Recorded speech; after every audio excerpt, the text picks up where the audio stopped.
I'm David Ebersman, Facebook's CFO. Thank you for taking the time to consider an investment in Facebook. When we set out to create this roadshow video, we wanted to provide information to enable your investment decision. And we wanted to do so in a manner that's consistent with Facebook and our focus on authentic, engaging communications. As you'll see, we use the video format a bit differently than others have done. We hope the format works and helps you to get to know Facebook better. Thanks very much for taking the time with us. Now let me turn things over to Mark. I grew up with the internet, right? I mean, I had, when I was in middle school, I was using search engines like Google and Yahoo, and I just thought that they were the most amazing thing, right? It was this complete symbol of the age in which we live, where now you have access to all of this information. The thing that seemed like it was missing was always just people, right? So, the most interesting stuff that you cared about the most is actually what's going on in the lives of your friends or the people around you. And there wasn't really any way for that to be on the web. People had to share that themselves. That wasn't out there just ready to be indexed. So even from very early on when we were just building this thing for one school, there was this concept of what it could turn into. We just weren't sure then that we would be the ones who did it. At the beginning of 2005, the only photo you could upload to Facebook was your profile picture. And we noticed people are changing their profile pictures a lot because they wanted to use their profile, which was at that time just this static directory entry, to tell a story about what was going on in their life. We thought, well, it would make sense if you could upload albums of photos. There were a number of other photo sharing sites that were huge, right? Had tens of millions of users and billions of photos. And we looked at that and we're like, okay, well, there's one thing that none of these do particularly well, which is, I want to see photos of a person, right? I want to be able to go to your profile and learn about you and see what's going on with you and see the photos that you're in, right? That's like the case that I think most people care about. And the one sort of like tweak on the traditional photo model was you could tag who is in the photo. The fact that you could so easily share with people and see photos about people was just so much more important that Facebook photos quickly became the place where more photos are shared on the internet than everything else combined. And it's a really good example of this principle that we have of designing our products to be social from the ground up, and kind of our hacker value system of just kind of building something quickly with the minimum set of features that we need to go and learn from and kind of build from there. Facebook's mission is to make the world more open and connected. And what we mean by that is that we think that people's lives are going to be better, and really that the whole world will function better when there's more information and understanding out there about both big things that are happening in the world and local things, what's going on with your friends and the people around you. In the world, in theory, there exists this kind of map or graph of all the relationships between people. They're the real relationships that exist. The social graph is something that's always existed as long as there were two people on Earth that knew each other. And that social graph had two people and a connection. But one thing that there's never been is a map of everybody in the world and their relationships with each other. By giving each person the responsibility for their own story, their own point in that graph, together you have this amazing map of people. Now it's like there are real people on the end of the connection. And before Facebook, there was nothing like that where you could do that. Facebook helps you share what's important to you and see what's going on in the lives of the people that you care about. Two of the most critical tools for doing that are Timeline and Newsfeed. Timeline is really the story of your life on a single page. And, because it's tied to you and your friends and real dates, I think it ends up being a very clear picture of the important things that happened in a person's life. Your life is an amazing story that a lot of people would be interested in if you told it.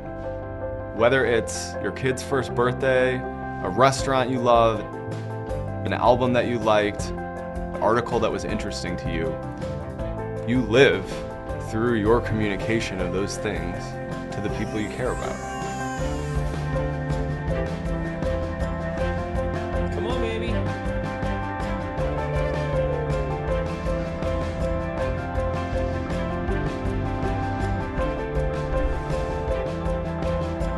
And each person has a story. everybody in the world. I can type in Barack Obama, there's his. I can type in, my coworker, there's hers.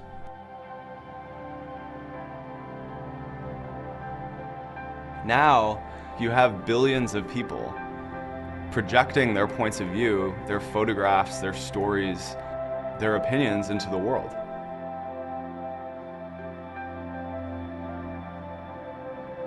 And the corresponding thing to think about is that the amount of publishers in the world and the amount of published information in the world is growing at this exponentially increasing rate.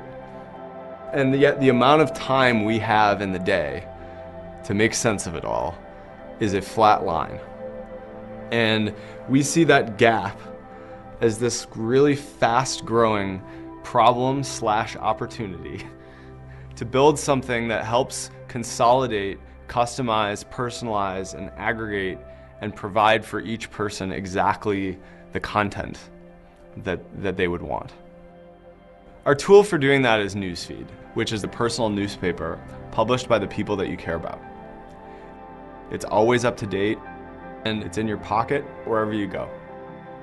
The stories are ranked in terms of what's going to be the most important, and we design a lot of algorithms to pick out trends that are happening in your network so we can produce interesting content for you. And as people share more and more stuff, that stuff is just going to become more valuable.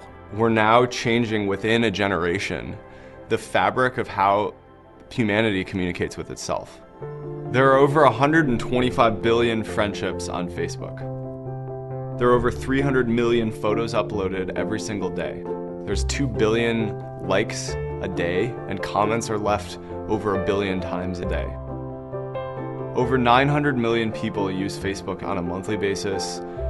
Over 500 million use it on a daily basis.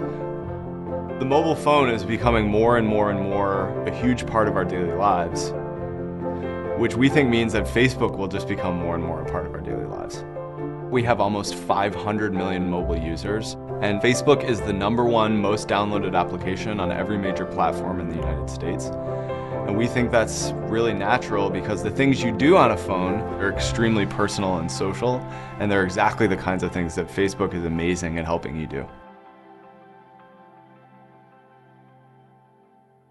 So early on, I think a lot of people thought about social networks as if they were a place that you go, right? Or they were a product, right? And you could build a lot of features into a social network. And what we realized pretty early on is that people want to take everything that they do and do as many of those things as possible with their friends and the people around them. And as much traffic as our website gets, we always assumed that the platform and the possibility for other people to build even more things on top of that would be even greater than any individual product that we could build. So therefore, the right strategy for us wasn't to try to build all of these different products and features ourselves. It was to only build the most important ones and focus on this core so that way other apps and other companies could plug into that and build these other experiences. So platform just refers to a platform for software development, which lets anybody who writes software interact with Facebook in a way that makes an experience that they're building social. The simplest example of this is the New York Times. The New York Times puts a line of code into their website, and when you show up there, there's a recommend button on the article. And on the right, there's a list of what your friends have liked there, what articles they enjoyed and what they recommended. So when we talk about Facebook as a platform, what we really mean is that it's this fabric that can make any product experience social, right? So you go to your music player and you can sign in with your Facebook account, and then all of a sudden it just lights up and all your friends are there and you can see what they're listening to and you can interact with them, and it's kind of all connected. And the thing that made that possible was that there's just that little blue button and you could sign in with Facebook, and then just kind of it comes to life.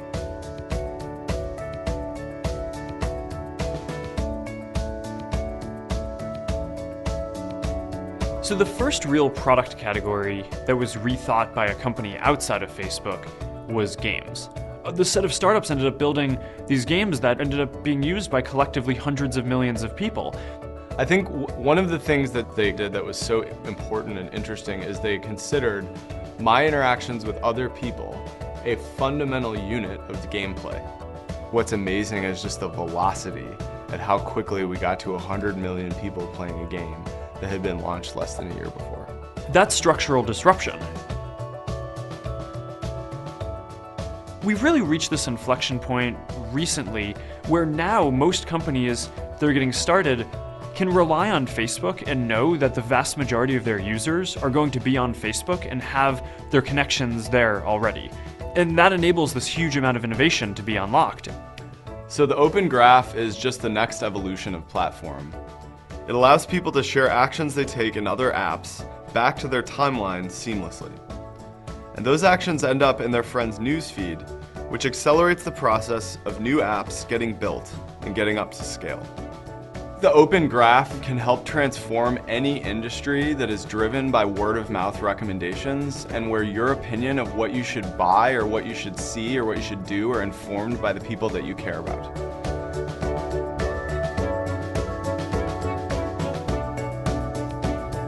The Guardian did a Facebook Open Graph integration and saw a 400% increase in referrals from Facebook practically overnight. It's incredible. I mean, publishers want distribution and eyeballs. People who are coming to Facebook want interesting things to see from their friends. If we can create the connective tissue that helps drive traffic to all these different publishing platforms and can bring to Facebook a more interesting and coherent experience of what's going on in the world, that is just a win-win for everyone.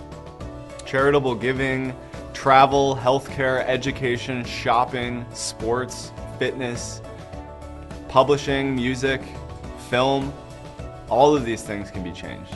And if the internet can provide experiences in each of these categories where we're interacting with each other when making decisions in a really, really seamless way, we think that the opportunity is immense. When I was in college, I wasn't actually starting Facebook to be a business back then. I rented servers for about $80 a month, and I didn't have that much money. I was just a college student, so I put up ads, and then when I had enough money to get another server, I would do that. So ads, have always been this really important part of what we do because we want to keep Facebook free for everyone. As Mark and Chris described, at Facebook we have a broad mission. We want to make the world more open and connected. People on Facebook connect to businesses just as they connect to other people. I take my kids to the Woodside Bakery for pancakes. I track my runs with Nike Fuel Band. I shop at J. Crew. On Facebook, marketers can leverage the power of these connections to build their businesses, to find customers, to engage in ongoing conversations. Messages on Facebook spread not just from business to consumer, but more importantly, from friend to friend. At Ben & Jerry's, we're not just a company, we really are a friend to people. We really want to have a holistic relationship with our community, with our consumers, about values, about great ice cream. So having a platform where we can actually engage in a large-scale conversation, get feedback, that's what's so powerful about Facebook. So the Ben & Jerry's Facebook page is evolving, and it has this big, beautiful picture on top, and down the side it has the different dates of our 35-year history. Having other people talk about Ben & Jerry's is really at the core of the Ben & Jerry's strategy. Our 3.4 million fans have 244 million friends out there. The scale of that community is mind-boggling. That's how we engage a lot of people. You can really reach your consumers in a lot of different touch points. On their mobile phone, in their news feed. It also puts it into social context, so you can see your friends if they've engaged with it. You can comment on it, you can like it, and you can share it. It's something that we would never be able to do if it wasn't for Facebook. We have been able to measure the impact of our Facebook page by putting it into a marketing mix analysis. For every $1 we spent on Facebook, it returned $3 in incremental sales. The global advertising market is huge. Almost $600 billion is spent every year. But only about 12% of that is spent online. Dollars have been shifting from offline to online, including mobile, but they're not shifting as quickly as people are shifting where they spend their time. We think this imbalance will be corrected, partially because of the products we offer. We believe that businesses of all sizes will spend more of their marketing dollars on Facebook because we offer a compelling value proposition, a unique combination of 4 things: reach, relevance, engagement, and social context. First, Facebook offers unparalleled reach. We have over 900 million monthly active users worldwide, giving people the ability to spark global conversations about ideas, social movements, products, or services. In the United States, every day on Facebook is like the season finale of American Idol, the most popular show on television, ×2. On a single day on Facebook, Paramount advertised the release of Transformers: Dark of the Moon to 65 million users in the United States. Our second element of our unique value proposition is relevance. Facebook is based on real identity. People are themselves on Facebook. This gives us the ability to match businesses with the people that will value their product or service. For narrowly targeted campaigns, let's say females 25 to 34, Facebook reaches the audience with 90% accuracy, compared to an industry average of only 35%. The third part of our unique value proposition is engagement. On Facebook, when you friend someone, you're establishing an ongoing connection. You will see what they share in your newsfeed and on their timeline going forward.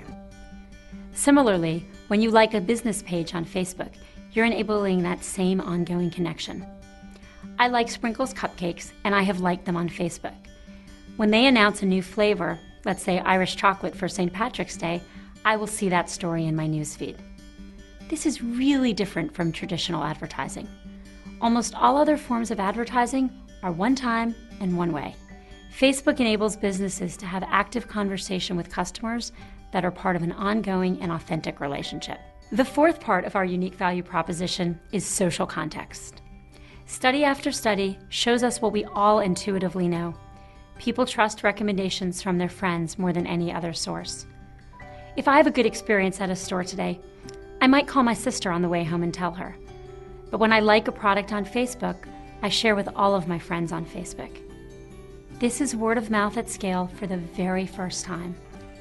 When someone has engaged with a business on Facebook, that person's friends don't just see a generic message from that business, but they see a message with their friend's name and endorsement. When I engage with a Facebook post, I become the publisher and share my updates with my friends. This is what we call social context. Friends are part of the message. We partnered with Nielsen to measure the effectiveness of social context. With social context, recall of the message increased by 50% as compared to an update without social context. And that makes sense. We are all more likely to remember something from a friend. Because social context is so valuable, we've been working to make it easy and natural for marketers to harness word of mouth across Facebook. Sponsored stories enable businesses to increase the reach and distribution of stories about their brand. We just introduced sponsored stories into Newsfeed and on mobile devices earlier this year. Today, only a small fraction of our impressions are sponsored stories, which gives us lots of room to grow. Mobile is a key area of growth for Facebook. For most companies, the mobile environment is a challenge because it's so small that it requires new ad formats. But that's not the case for Facebook. On mobile devices, our users are deeply engaged with their news feeds. Since sponsored stories are now available in Newsfeed and on mobile, they become a really natural part of the Facebook mobile experience. Marketers focus on taking consumers all the way through the marketing funnel, from the very top, where a consumer first becomes aware of a product, to the very bottom, where consumers will purchase. Facebook's well positioned to help businesses reach people at every part of the funnel. American Express is a good example of guiding consumers from the very top to the very bottom of the funnel. We came up with the idea of creating a day during the holiday season where we could be encouraging consumers to go spend their time, their money with small businesses. And the first place that we all agreed was most important was going to be Facebook. Local businesses exist on Facebook. Consumers spend an enormous amount of time on Facebook. They're engaged. Not only were we able to get a fan base of 1.5 million people on Facebook supporting and liking Small Business Saturday, but when you think about their friend base, We're talking about over 100 million people being aware of Small Business Saturday. And we don't know any other way that we could have scaled that level of awareness and that level of engagement over a 2.5-week period. The small businesses involved in the effort saw a 28% increase in their business versus that same day a year before. For total retail, there was a 9% increase. So this was a 3-fold increase versus what the total retail was able to see. Facebook continues to be the heart of our community. It is not a optional piece of the equation. It is an essential piece of the equation. The possibilities that we can imagine at this point are infinite. Today, all the global Ad Age 100 advertisers are Facebook clients. And this is important because on average, they spend about $1 billion a year each on marketing. Almost all of them spent with us every quarter of 2011. We also drive awareness and sales for small businesses around the world. 3.2 million small businesses have an actively managed local business page. One example is CM Photographics, a wedding photography business based in Minneapolis. When Chris Meyer started this business, he used Facebook ads to reach users with inferred intent for his service. He showed his ads to women aged 24 to 30 living in the Minneapolis area who said they were engaged on Facebook. Over 45% of the Facebook users who clicked on his ads became qualified leads. In 2011, Chris spent $1,500 on Facebook ads and generated $70,000 in revenue. Our advertising revenue has grown from $272 million in 2008 to $3.2 billion last year. We've made significant progress, but we've only just begun. Our long-term opportunity is to be the place more than 70 million businesses in the world, both large and small, build relationships with their customers that are authentic, that are ongoing, and are personal. Now that you've heard from Mark and Chris about our product strategy, and from Cheryl about our advertising market, I want to share with you an overview of our financial performance and operating metrics, and why we believe that Facebook can become an extremely valuable company over the next decade and beyond. Our mission is to connect the world, so our top priority has been increasing the number of people using Facebook. In 2010 and 2011, the population of people who are active monthly users of Facebook grew by well over 200 million each year. And in the first 3 months of 2012, we added over 50 million people to end March with over 900 million monthly users. In certain countries like Turkey and Chile, we estimate that greater than 85% of internet users are active with Facebook. We believe these penetration rates suggest that Facebook touches a part of the human experience that's pretty much universal, and we aspire to achieve similar penetration rates in every country. We continue to invest in user growth throughout the world, in countries like the United States and the United Kingdom, where we already have approximately 60% penetration and are seeking to further expand our network, as well as countries like Brazil, Germany, Japan, South Korea, and Russia, where we're relatively less penetrated. User engagement drives our business performance. Our revenue growth has come from two sources: improving the reach and value of advertising on Facebook and growing our payments product that we introduced in 2010. The key driver of advertising revenue has been user growth, which has increased the number of ads we display. Other factors that have affected the number of ads include product decisions we've made that increase or decrease ads shown on various pages, and additionally, the amount of Facebook use on personal computers relative to mobile devices, as we have an established set of ad products for personal computers as compared to mobile devices where we just began showing a limited number of sponsored stories in early 2012. The other key variable affecting ads revenue is the value of each ad, as reflected in the price advertisers pay to engage with our users. The price of any individual ad can vary greatly, depending upon many factors such as user geography. North American users represented 20% of our user base in 2011, but approximately 50% of our ads revenue. We're continuing to invest in sales and monetization in other markets around the world where we have large numbers of users, and we expect to benefit as global online ad markets develop and mature.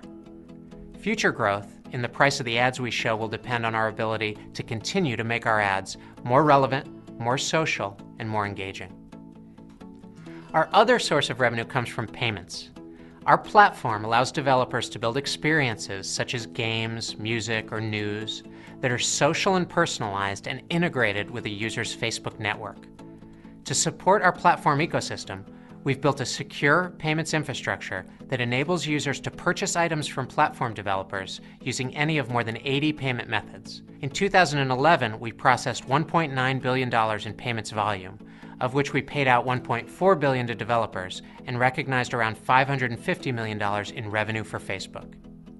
Our payments revenue today comes almost exclusively from the purchase of virtual goods and games on our platform. And this revenue will grow if developers are successful in creating engaging new user experiences that stimulate transactions. In the future, we may seek to extend our payments integrations to areas outside of games, but with Facebook likely keeping a lower revenue share than 30% in areas where the developers' costs are higher.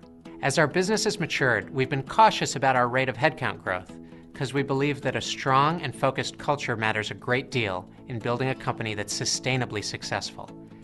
Expect us to continue to grow headcount to take advantage of the product development and business opportunities in front of us, albeit at a measured pace.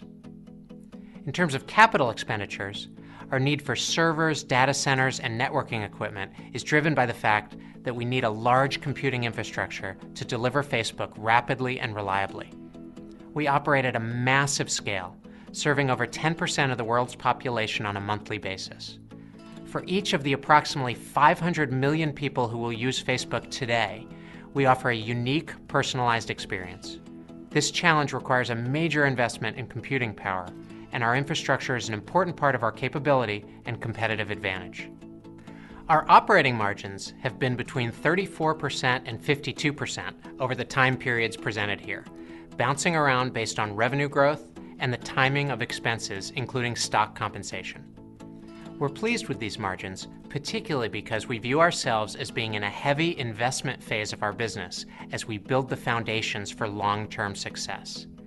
While we aspire for Facebook to be a high-margin business over the long run, we won't hesitate to make additional incremental investments needed to drive user growth and engagement, even if monetization follows more slowly and margins are affected. Mobile is a good example of this investment approach. We believe mobile usage of Facebook is critical to long-term user engagement, so expect us to invest heavily in our mobile product experience, even if mobile monetization is uncertain and will take time. We believe mobile usage will make us a more successful and more valuable company over the longer term. Facebook has been successful over the past 8 years by prioritizing the experience of our users and having a long-term vision about how the web would evolve and what Facebook could become. At Facebook, we believe we have the opportunity to build a business that is innovative, important, and valuable 10 years from now and beyond. We appreciate your time in giving us the opportunity to introduce Facebook, and we hope we're able to continue to attract investors who believe in our mission and are excited about the long-term potential of the company. In everything that we do, we really want to honor the fact that this is a network of people and that we're all here because of the people using Facebook. And because there's this critical mass of people in this network, developers then want to build products for that set of people. And because there are all these people here, advertisers want to reach them. And then because there's this ability to make an impact, a lot of the best people in the world want to come work at Facebook. And then because of all these things, we've built what we're really proud of and think is a good business. And I mean, I think that that's the reason why we're talking to you guys here today. So it's all because of people wanting to use this product in this network. And I think a lot of what we need to do in terms of our internal prioritization has to honor that. So if you think 5 years out, using Facebook doesn't literally just mean using the Facebook app or software that we've written ourselves. I think that we're going to reach this point where almost every app that you use is going to be integrated with Facebook in some way, because the developers of those apps are going to want to make it so that you can interact with your friends and that you can share content back to Facebook to help grow those apps. And it's a very symbiotic relationship. So we make decisions at Facebook not optimizing for what is going to happen in the next year, but what's going to set us up to really be in this world where every product experience that you have is social, and that's all powered by Facebook.